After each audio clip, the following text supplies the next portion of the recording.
కంచె గచ్చిబౌలి భూముల వివాదంపై మంత్రి శ్రీధర్ బాబు మాట్లాడుతున్నారు. లైవ్లో చూద్దాం. అక్కడ ఆందోళన పడతా ఉన్న విద్యార్థులకు కానీ, అదేవిధంగా అక్కడున్న ఉపాధ్యాయ సిబ్బందికి కానీ, యూనివర్సిటీకి సంబంధించిన ఇతర సిబ్బంది, మేము రాష్ట్ర ప్రజలకి, యావత్ విద్యార్థి లోకానికి సంబంధించి యూనివర్సిటీ ఆఫ్ హైదరాబాద్ సెంట్రల్ యూనివర్సిటీకి సంబంధించిన ఆస్తి కానీ, 1 ఇంచు భూమి కానీ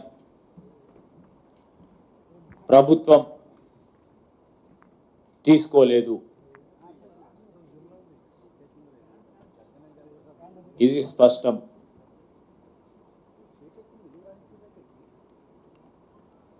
ఈరోజు కొంతమంది అభి చిన్న కన్ఫ్యూజన్, ఫ్లాట్ కొనాలా సైట్ కొనాలా? కన్ఫ్యూజన్ ఎందుకు? ఒక రియల్ ఎస్టేట్ ఎక్స్పర్ట్ తో మాట్లాడు. ఎలా? బాస్ వాలా బీ ద బాస్. వ్యక్తులు,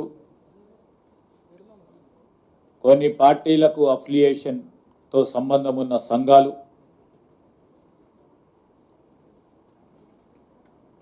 తప్పుడు సమాచారాన్ని ప్రజలు చేరవేసే దిశలో తప్పు పట్టిస్తూ ప్రభుత్వం మేము చేపట్టాల్సిన చట్టబద్ధ బాధ్యతలను అడ్డుకోవాలని, చేయనీయక ఉండాలని అడ్డు తగులుతూ ఉన్నారు. ఇది స్పష్టం. ఆ క్రమంలోనే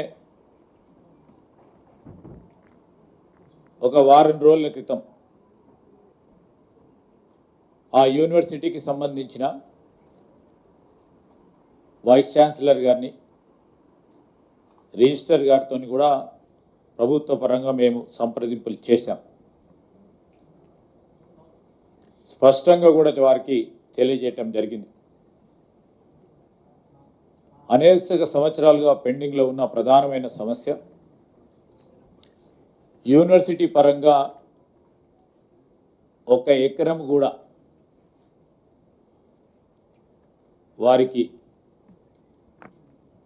రికార్డు బుక్స్లో లేకపోవటం వల్ల మేము, మా ప్రభుత్వం తరఫున మేము కానీ, భట్టి గారు కానీ, ముఖ్యమంత్రి గారు కానీ, సంబంధిత సహచర మంత్రివర్గ పెద్దలందరూ కూడా చాలా సంవత్సరాలుగా పెండింగ్ ఉన్న సమస్యను పరిష్కారం చేయాలని,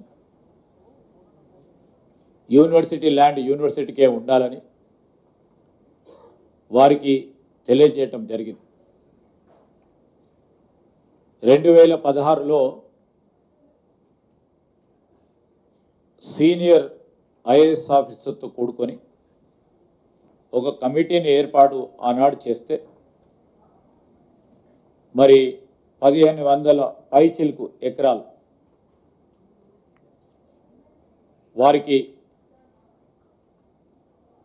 న్యాయపరంగా ఇచ్చే విధంగా కొన్ని రికమెండేషన్ చేయటం జరిగింది.